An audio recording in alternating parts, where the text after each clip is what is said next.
Hi boys and girls, this is Miss Smolka with your second edition of Backyard Science with Miss Waldron, Miss Butterfield, Miss Brown, and myself. You just had a short video of some of the trees in my backyard as they were blowing in the wind. I'm going to give you a couple other demonstrations, and I want you to think about what makes all of these things connect. So the next one is yo-yo. When I release it, it goes down, it comes back down, it comes back into my hand. Why? Why does that return to my hand? Or if I were to take a match and strike it, it'll stay lit for a second and then it blows out. What causes that to change? Or a flashlight. Turn it on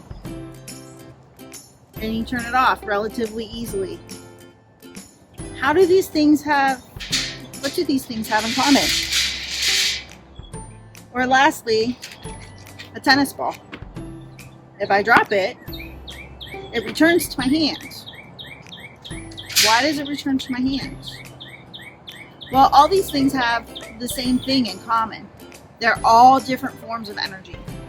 And energy is the ability for an object to do work. So when I drop the tennis ball, it's following the force of being dropped. But then when it returns, it's following another force. So if I throw it sort of hard, it's going to bounce in the same direction until it hits another object that causes it to change its direction.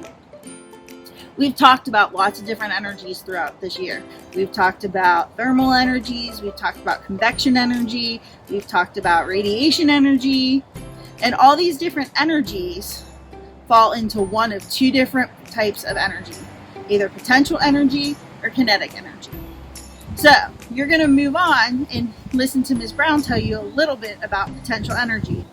Here you go, Ms. Brown. Thanks, Smoko. All right, so what is potential energy? Potential energy is stored energy. It has the potential to be used, but it's not being used yet. Now, there are many different kinds of potential energy. And the first kind that we're going to talk about today is gravitational potential. What is gravitational potential? Gravitational potential is something that has the potential to fall.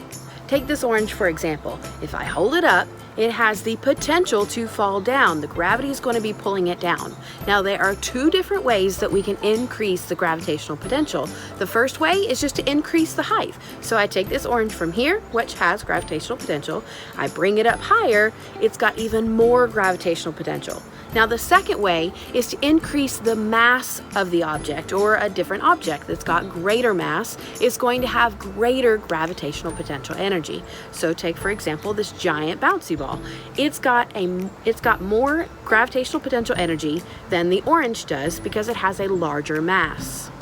All right, next let's talk about elastic potential. Elastic potential is stored energy whenever you deform an object, such as pressing it or stretching it. You can use a rubber band for this example, you can use a bouncy ball, you can even use a trampoline. Think about the springs in the trampoline that are being pressed down and then expanded as you jump up and down.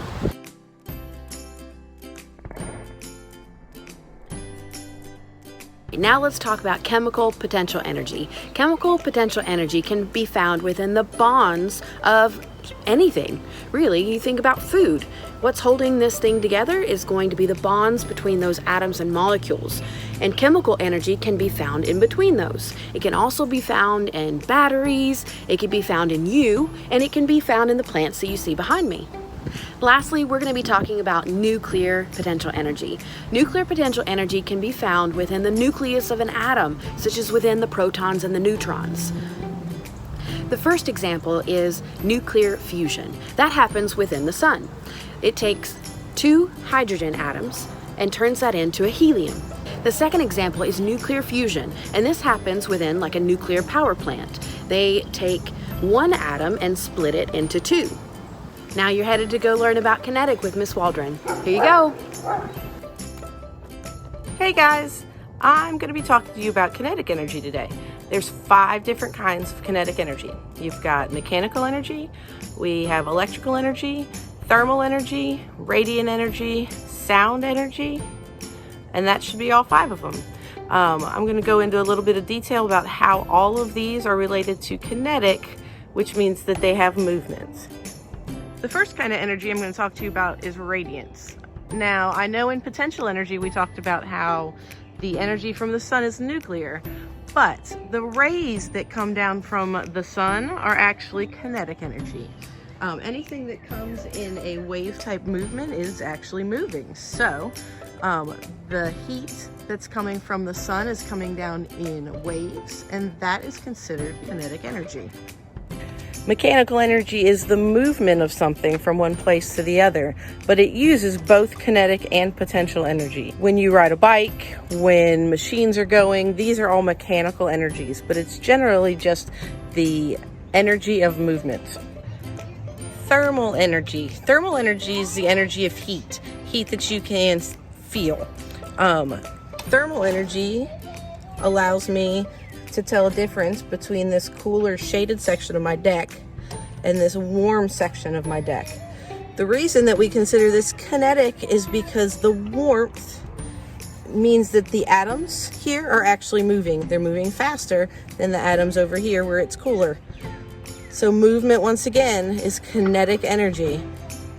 My fan works through electrical energy. When I flip the switch, electrons move through the system and flow from one place to the other. This movement is electrical energy, and that is kinetic. Sound energy is also kinetic. It happens when sound waves travel through the air and then you are able to hear them. This happens on a piano when the hammer strikes the string. You get sound waves that come off, and that is kinetic energy.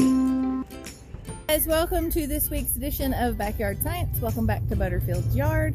Wait, what's that? What do I hear? Whoa, incoming. Thanks, Waldron. So this week I'm going to be talking to you about the law of conservation of energy. But before I talk to you about exactly what that is, I want to talk a little bit about what a law is. So in science, a law is a statement. It's an observation of data. It tells us what's happening. A lot of times in science you hear the term theory, and theories are our best guess based on evidence and experimentation about why the what is happening. So laws tell us what, theories tell us why. So we have the law of conservation. Now, conservation has different meanings, and in science, particularly in physics, it's talking about the properties of something. And for us, the properties that we're going to be talking about deal with energy. And those properties in conservation stay the same in a system. So we have the law of conservation of energy. And our law of conservation of energy states that energy cannot be created or destroyed. It just transforms. Seems a little crazy when you start to think about all the many chains of reactions that are happening every day all around us. Your world is full of magic and amazing things. So let's take this from like the top. Where does most of the energy in our system, Earth, come from? Where's the start of all our energy? For ecosystems, for weather, for everything. It starts with the sun. So the sun, that's our light and heat energy. It's coming from radiation. It's coming from atoms in the sun smashing together, and when those atoms smash together, they make new elements and they release tons of energy. And we get some of that, even though our sun is 93 million miles away. So that light and heat energy that we get is absorbed by producers, which gives us things like fruit and flowers and leaves. And when leaves soak up that solar energy, they turn it into sugar through a process called photosynthesis.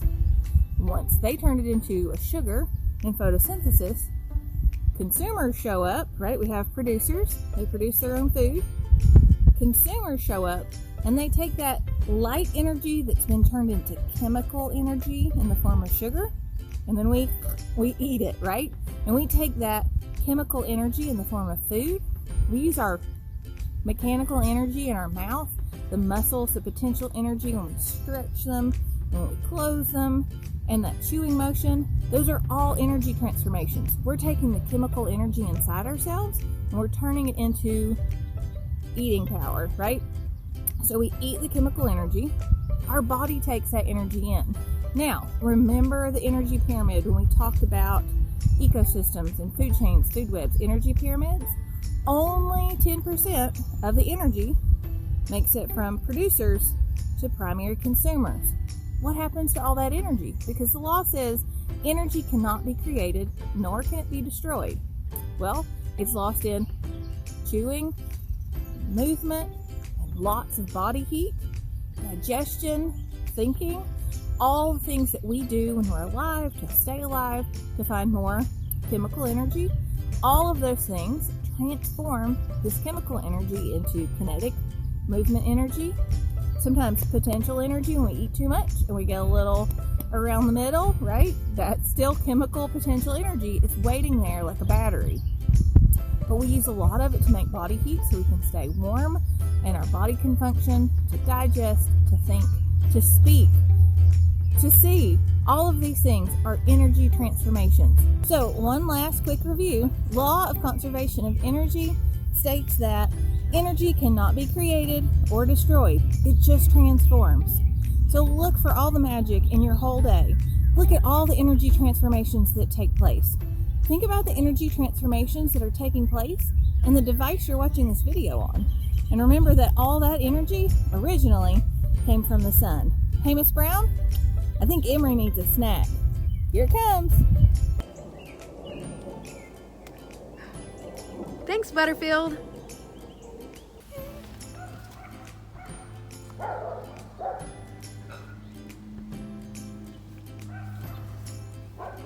Mmm.